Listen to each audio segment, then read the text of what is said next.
Hey everyone, my name is Chloe and welcome to the start of another weekly reading vlog. So it is Sunday night and I have not looked in a mirror at all today. I was wearing like a headband or a head wrap thing earlier and it's just been a day. So sorry for my appearance, but kind of not, because Sunday night I just can't be bothered. So today I finished the last thing he told me by Laura Dave, and I have read like a fair amount of Laura Dave's other stuff, and most of it I feel like is pretty like women's fiction contemporary-y. So this one is a thriller, and it's about this woman named Hannah who gets her husband disappears after like his company is involved in this big scandal, and so he leaves her a note that says protect her, and she's assuming that means her 16-year-old stepdaughter, his daughter.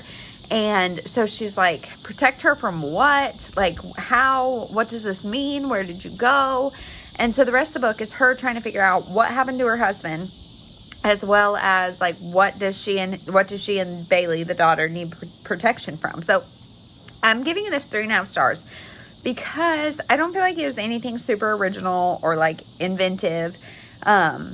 And one of the things that I really don't like, that we see a lot in thrillers, but I really don't like when our like lay person main character thinks they are smarter than the cops and they do things that are so silly. And like when everything works out and it's perfect, that is probably not real life. I don't really know, but there are a lot of times in this book that like you're not sure who to trust, and I really do like that. And I feel like if it were me in the situation, I would be like, I am not a quick thinker about like that kind of thing, and so I don't know what I would do. But there's in particular like a part where she runs from the cops and she is going like, I'm not going to say anything specific or spoilery, so don't worry, but like I just don't like that trope when it's like let me, the random person, go hug this big bear and just convince him that like it's okay, let's be friends. Like, you don't rationalize with that, like, and you don't get involved with that, and like you can't run up to a bear and say it's okay, he's not going to eat me because I'm friendly. Like, that's not a thing. So yeah, I didn't like that. There were a lot of times that were like kind of convenient, so I'm sounding like I didn't like this book, but it's really entertaining, really fast paced, and the majority of the book is set in Austin, Texas. And I lived there for a while and I love Austin. It is my favorite city in this country. And so that part was like super nostalgic and great. And like, I just love the Austin vibes because they are talking all about the touristy stuff in Austin. And I got my master's from University of Texas, and they talk a lot about the football stadium, which is where I got my master's because my master's in kinesiology. So all my classes and my job and everything was in the football stadium. So yeah, really love that part. But overall, 3.5 stars. I would recommend it. I kind of feel like you could tell this wasn't a seasoned thriller writer because it is definitely like thriller light. And it all just kind of wrapped up nicely, which is fine. So that is what I read. Now I'm reading Second Chance at Sunflower Ranch, I think. And this is a second chance romance. You'd probably be shocked to know about this woman who, she is a nurse, and she's working on the ranch in which, like, where her childhood best friend was raised. So it's his parents, and he comes back. I think he's was like in the military or something. He comes back and sees that Addie is there, and she's like a live-in nurse for his parents. And her 19-year-old daughter or something is like one of the ranch hands, and yeah, it's their second chance romance. The 19-year-old's super surly. The synopsis suggests that she is Jesse's baby, and so I don't really know. I know a lot of people really don't like the secret baby, and I don't know. I think that I don't know. Based on I don't know anything about that yet. Based on the synopsis, that's what it sounds like. So I don't personally like really care about the secret baby if there's reason for it, but we'll see. We'll see. I really don't like accidental baby, but the secret baby, if it's done for a right reason, I don't really know. But so I will let you know hopefully tomorrow. But my reading has been none today because my sister's here from California, and so I was with her all day, and then nap time I had to do like all the life stuff that I didn't do because we were hanging out with my sister. So we'll see what reading is like tonight. So I'll check in as soon as I finish it.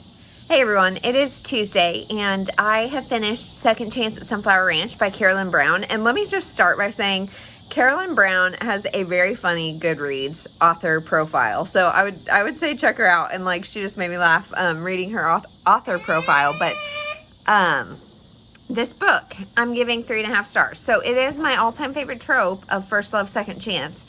But it also has secret baby. And I think I talked about that. That is not, like, for me, it's not like an instant no the way, like, accidental baby is. But this time, I feel like it did it exactly the way you shouldn't do it. So, this is a story of Addie and Jesse. And they were, like, grew up together, best friends, etc., etc. Everything's great and fine. He went to the Air Force and became a medic. And then now he's coming back. He's like retiring from that, coming back to his family's ranch. Addie is a nurse, and she is like the full-time nurse for his dad who has MS. So she lives on the ranch, and she also like helps out on the ranch. She has a 19-year-old daughter, I think, named Mia, who is also like one of the lead ranch hands. However, she gets involved with a boy, and her priorities get a little wonky. Anyway, Jesse comes back, and that's her best friend, but the night before he left to be in the Air Force, they had a one-night stand, and Mia is his daughter. However, Addie thinks she's the only one that knows that, and that may or may not be true, but she chose to keep it secret from him because she didn't want to, like, ruin his dream of being in the Air Force, etc., etc. I personally think that is not a good reason to not tell somebody. I think he was a grown man. He can make whatever decisions he wants about his future, but instead she chose to spend 19 years harboring this secret, so he didn't get a chance to know his daughter didn't get a chance to know him, and then they're on his parents' ranch, and so the grandparents don't get a chance to, like, interact with Mia as if, you know, knowing it's their granddaughter. So I just think that's a really selfish call, even though, like, the intention was to be altruistic and, like, protect him. I think he deserved to know. So I really don't like that. And that kind of overshadowed the whole first love, second chance situation for me. And so I'm giving it 3.5 stars, I think, because it was really cute, really charming, like, just a sweet romance. And I really liked it. Jesse and his, I think 2 brothers, maybe 3, but his brothers are all adopted. And so I thought that conversation was good. And like, just, this is a very adoption positive story. And so I like that. My only other complaint is there is an epilogue that is very typical of every romance novel you read. So yippity-ki-yay, that is a thing. But I really don't like cowboy romances, and I thought this one was cute and charming. So overall, I'd recommend it 3.5 stars. Just know that secret baby trope is definitely in here. So I have started The Chain by Adrienne McKenty, and you guys, this is something that Izzy from Happy For Now gave me, and I don't know why I have not read it, and it is so good. It is so good, but so, like, hard to read, because this is about a chain situation where somebody kidnaps your kid, and in order to get them back, you have to pay a ransom and kidnap somebody else's kid. And it's just a chain, and we don't know who's running the chain or what's going on, but our main character, she is a cancer survivor, and her 13-year-old daughter, I think, gets taken, and so then she is, like, getting these calls. She is a single mom, and she has to come up with this money and kidnap somebody else's kid, and this is so stressful, and in a very good way, in a way I'm really liking it. And just ironically, like, this week, Jeremy and I have had a lot of conversations about schooling options for the kids, like if we want to do public school, private school, homeschool, whatever. After reading this book, I'm like, I'm homeschooling. My kids are not going anywhere without me, but I'm just kidding. But this book is, like, super stressful. My only thing is, like, so I'm, like, putting myself in the position here, and I'm like, why would you kidnap a 13-year-old girl, and she's, like, top of her class, like, all this stuff? Why would you kidnap this super intelligent girl who may or may not be able to figure her way out? Like, if you're going to do this, kidnap a little tiny kid who, you know, but, like, then I'm like, wait, what am I saying? What am I thinking? What is going on in my head? And the other thing, I'm, like, halfway through, so I have a lot of book left. But the other thing is, like, these are all just, like, moms and dads and stuff, like, just not professional, like, criminals. And I totally think, like, your mama bear side, somebody takes your kid and you're going to do things you never thought you would do. However, like, I would have no idea how to stage a kidnapping or like how to do that. So, I mean, if I had a 13-year-old intelligent child, guarantee they could get away from my kidnapping situation because I have no idea what to do. Like, so it's a little far-fetched to me that like these kids are so well like confined, and this is such a well thought out kidnapping thing, especially because there's a timeline on it, and like, and if your kid is taken and like being kept hostage, you kind of want to move quickly. So it's not like you're spending a ton of time thinking through the best way to kidnap somebody else's kid. But so this is like a really deranged line of thinking that I'm going on, but I'm really enjoying it. So I will check in and let you know for sure when I finish it. Yeah, we'll just check it in. Hey everyone, it is Wednesday, and we are just about to go for a walk. My parents live really close to a grocery store, so we drove over here and we're going to walk down to the grocery store and get some stuff. But I finished 2 things since yesterday. So I finished The Chain by Adrian McKenty, and I'm not going to say too much about it because I already said a lot about it. But I gave it 4 stars. I really liked it. Like I said, I still think the believability of like this chain being able to go on as long as it did was a little far-fetched. Like, you definitely have to suspend your disbelief a little to like buy into the whole thing. And the ending was, I mean, it was predictable, like, as it unfolded, but I thought it was just really good, fast-paced, like, really had me thinking what I would do for my kid. Rachel, our main character, she is a cancer survivor that has a upcoming appointment with her oncologist, and we're not sure if things are okay or not. And that whole storyline, I felt like, was a little bit out of place. I don't know that I loved that or felt like it was super necessary, but the basis of this story was really good and interesting, and I really enjoyed it. So 4 stars on that. Then I read Small Town Charm by Carolyn Brown. So this was the bonus like short story at the end of Second Chance at Sunflower Ranch that I read earlier this week. And this one was okay. I gave it 3 stars. It's like 90 pages, and it's a book about a girl named Cricket. She has plus size. She lives in a small town in Texas. She owns a bookstore and is also a like gardener and sells her produce and stuff. So then I can't remember our main character, like our main hero's name, but he comes into town because he bought the pharmacy and he is the new pharmacist, and he instantly has eyes for Cricket. And so I don't know if you guys can hear the airplane going up ahead, but it seems like every time I turn on my camera, something crazy happens. Cicadas, airplanes, I don't know. But anyway, so he comes into town, buys the pharmacy, has eyes for Cricket. Yay. It's their romance, as well as there's this group of girls called the Bells that were really mean to Cricket in high school, and one of them kind of needs her now and is kind of trying to readmit herself. And so there's a friendship between those 2 girls that I thought was really good. Overall, this is very insta-lovey. The friendship thing probably would not have happened, and like the character growth of that former Belle, like, it's all super unrealistic that it happened in like 2 weeks like it did in the story, but it was cute enough. I thought I really liked Cricket and her like jobs and everything. It was cute enough, I guess. I don't really like short stories. This one didn't change my mind about that, but it also wasn't terrible. So 3 stars on that. So now I'm reading The Flight by TJ Newman, and you guys, this is a debut, and it's so good. So this is about this airline pilot. He gets this call while he's in flight, and somebody has his wife and 2 kids hostage, and if he doesn't crash the plane, they're gonna kill him. So it's really stressful, and it's a debut, and it's so good. I'm like, I don't know, maybe a third or so of the way through it, and it's really good. I'm like feeling tense, feeling stressed, not quite sure what's going on. My only complaint, I'm listening to this as a ARC from Libro FM, so thank you to them for allowing me to use that. My link is always below if you guys want to join Libro FM. I don't really talk about it, but I love it. I love Libro FM. It's like Audible, except they donate proceeds to the local bookstore of your choice. So anyway, that was a side tangent. I am loving this book, and it just came out July 6th, and it jumps around a little bit in timelines, so that's a little confusing on audio, but overall, it's really good, and I will let you know what I think when I finish it.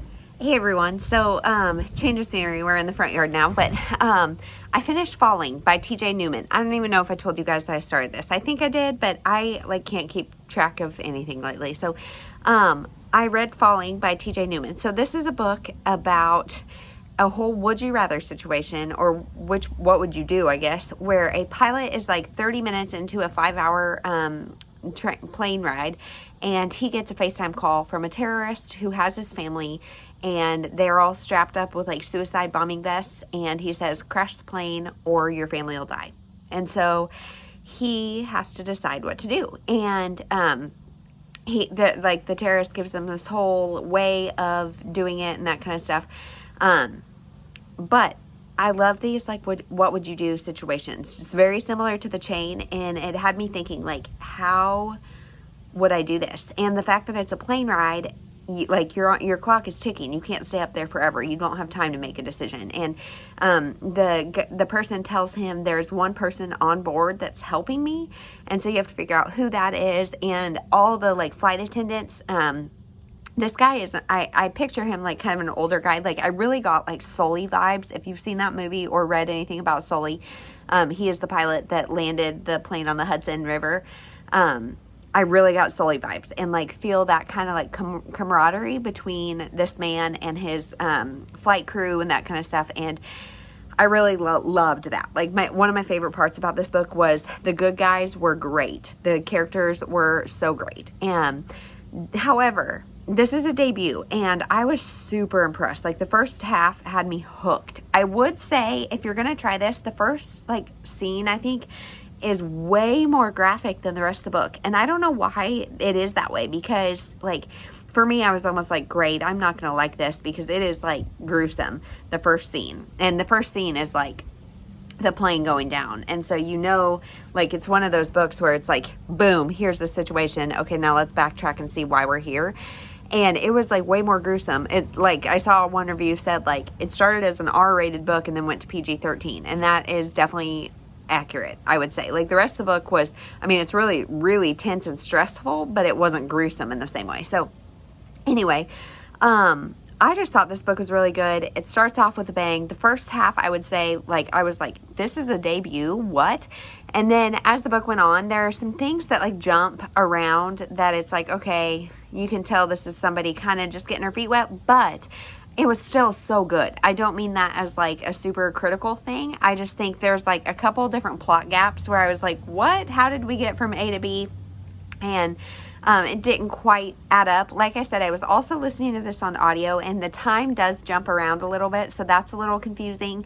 And then, like I said, there's just a couple, like, plot holes that didn't make a whole lot of sense to me, but the premise and, like, the execution was still really fun. So overall, maybe fun is not the right word, but overall, I would definitely recommend this book. I'm giving it 4 stars.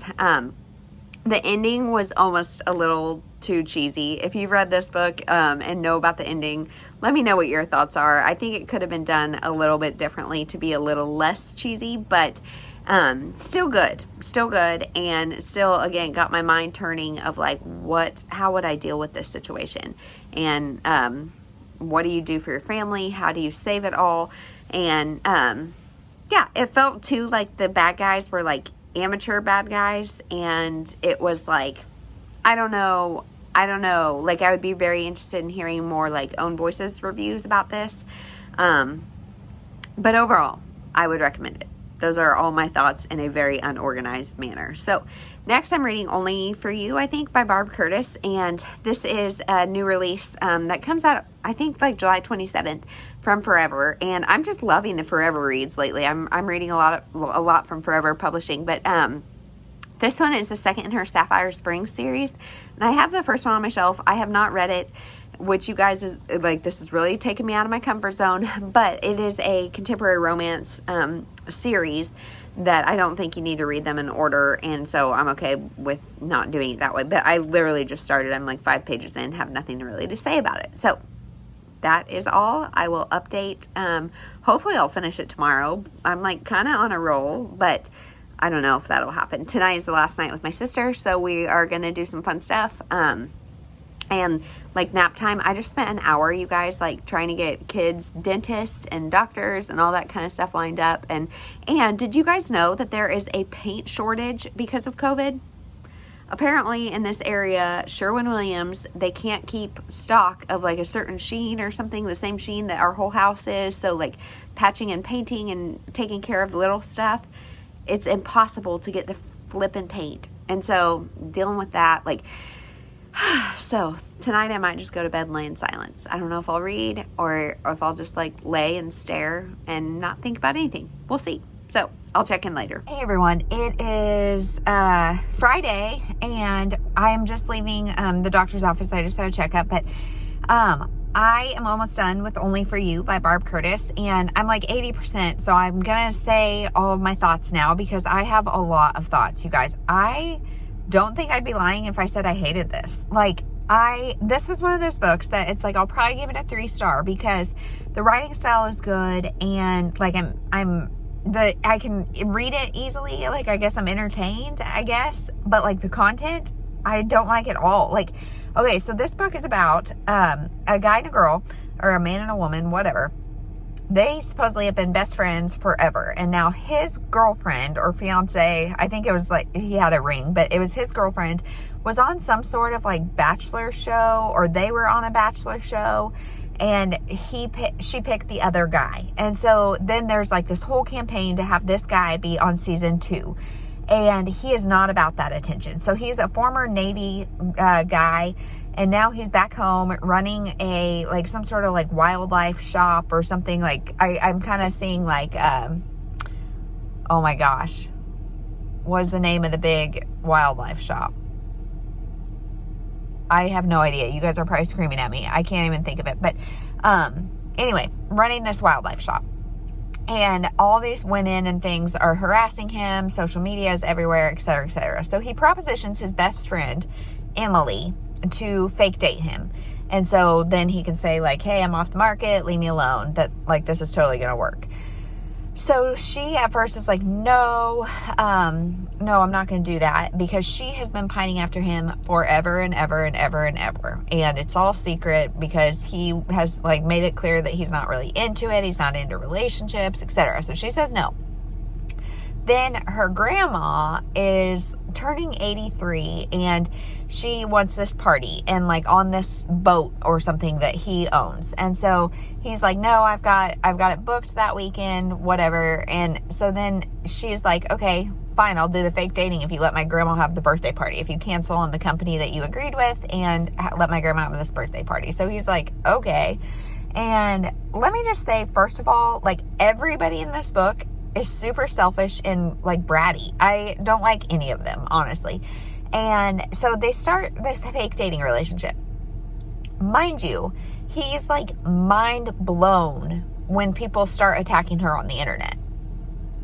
Like, okay, so you're doing this because it's such a social media storm. It's like shutting down his website. It's like all of this stuff. And you're shocked that people are like then criticizing your new girlfriend? Really? And they supposedly like were best friends, okay? And yet, like, she runs a bakery, he runs this wildlife shop. They start having conversations like immediately. As soon as they just decide to start fake dating, they instantly get vulnerable with each other. And it's all this stuff that's like pretty basic stuff that they had no idea about each other. So, were you best friends? I don't buy it. So, like, this is supposed to be a friends to lovers, but I'm like, were you guys even friends or were you acquaintances? Like, what? And again, I loathe Insta-love, and this one, it's like, as soon as they decided to like fake date, then of course it's like, oh my gosh, we do have feelings. And she's like, oh, I've had feelings forever. I can't believe this is real, blah, blah, blah, blah, blah, blah, blah. And he is like the whole time has been open about the fact that he's not into a relationship. And he's like, oh my gosh, she's changing me. BS. And then of course she's like, I don't want to get too into this because I don't want this to be a momentary thing for you. And of course he has his like scaredy cat moment at literally the one time that she really needs him. And I'm like, you are a douche. I'm sorry, but I think you are a douche. And then of course we have the other woman comes back. That is another conflict that I loathe, and it's happening again. And so I just don't like anything about this. And they live in this town or whatever, and they get like railroaded, both of them, by this, like the I think he's like a newspaper, or he's like the mayor or something, but he also does this web column or whatever. And he wants them to run this like festival, because this all takes place like right around the New Year's time. And her New Year's resolution was to like get over this guy who she's now dating. But, which is, I guess, why we don't ever make New Year's resolutions. I don't know. But anyway, if they get railroaded and into, like, this guy just tells them, hey, you guys are going to do this. And they are both like planning her best friend's wedding, and she's moving. Like, they've got 1,000 things going on. You guys say no. Like, and they had just finished a Christmas. I don't even know. But I'm like, what are you doing? Like, this is so unrealistic, and the people are so stupid. Like, I just don't like it at all, honestly. I don't like any of them, and I don't like the story. So I would definitely say I don't recommend this one. I love Friends to Lovers, but like I said, I don't even buy that they're friends. And like, I love First Love, I guess, and which it's her first love. I don't like when a girl is pining over him forever and ever and ever, and then all of a sudden it's like all her insecurities are gone. Yuck, don't like that. I don't know. Like, I like that she's a bakery store owner, I guess, but I don't really like her, and I don't even buy into the premise. Like, I don't know. And the grandma has like a health scare, and it's like, I feel like emotionally manipulated. Like, it's trying to make me care about them because her grandma's sick, and I care that her grandma's sick, but like, it just doesn't feel good. So overall, I am not liking this book at all. But I'll probably still give it 3 stars because the writing style is great. And like, the community of Sapphire Springs is sweet and cute. It's like your typical small town romance thing. So I'll read the other ones, but I'm just not liking these people. I'm not liking the storyline, and so that's that. So I'll update and let you know for sure when I finish it if I have any other thoughts, but I think that's about it. So now I'm gonna go get the girls. We've got a play date this morning, and then it's Friday, and this weekend is our county fair. And you guys, it is total like a small town county fair. There's like 4-H stuff going on all day tomorrow and Sunday. So I think I'm going to take the girls with my dad to the 4-H stuff and just kind of do that while Jeremy works on some packing up stuff. And yeah, that is it. So I like, the fair time though is always like the quintessential summer. And for me as a kid, it was like the sign of the end of summer, because around here we start school like early to mid-August. And so here it is, the last week of July, and yeah, it's always like meh, meh. But that's it. So I will check in later. Hey everyone, it is Saturday, and I finished Only for You by Barb Curtis, and I'm giving it 3 stars, just like I thought. Like, I don't really have any new thoughts on it besides everything I said yesterday. So I like the idea of the town. I like the small town charm. I just didn't like these characters, and I didn't like the premise. So 3 stars on that. Then I also finished The Anatomical Shape of a Heart by Jen Bennett. And I've been reading this for, I think, almost 2 weeks with Kelly from Cozy Reader Kelly. And Jen Bennett is she's a YA author that I have read a couple from and generally liked them. But they're not like the best ever, but they're good. And I think this one kind of fits that bill. It's like a 3.5 star for me. So this is about Bex and Jack. So Bex is like 18 years old or so, and she is in love with art and like cadavers, and like she really loves like anatomy, I guess is the word I'm looking for. So she wants to enter this contest in which she can win a scholarship to college, and it's like has to do something with an anatomy piece of art, I think. So she tries to get into this place to draw cadavers, and she's keeping it all secret from her mom. So she's sneaking around, and one night on the metro, she meets Jack. Now, Jack is, he's secretly the mayor's son, but he is doing graffiti all over the town, and nobody knows it's him. So they strike up a friendship that, of course, turns into more. I never really shipped their relationship. I never really thought they were, like, there was really that much chemistry. However, I also am a 32-year-old woman, and like, as I'm reading this, I'm like, Jack is just a punk kid. But as a 16, 17, 18-year-old, maybe I would have been into it. Bad boy has never really been my type, so I don't think so, but maybe if you're into that. So anyway, it's their relationship, as well as they both have different things going on in their families, and there's a lot going on there. And I definitely at times was like, I was laughing to Kelly because I was like, at my present state, I definitely related more with the mom. But I, like, especially as their romance was developing and you see that first love, which you guys know I love watching first love develop, I could really relate to the excitement and the adrenaline and the thrill of being in love for the first time. And again, like the fact that they're sneaking around and doing all these things kind of adds that element of suspense and of like adrenaline to it. So I think the ending wrapped up perfectly nice, as a lot of YAs do. And overall, this was a satisfactory read. So 3.5 stars. That's it. So today's Saturday. I'm not going to finish anything else today because we are going to go to the 4-H fair and then probably just do some more packing and stuff around here. We cannot find paint that matches, so we're just really struggling. But so we're going to be working around here and going to the fair, and that's it. So I will talk to you guys next week. Thank you so much for watching, and let me know what was the best thing you read this week.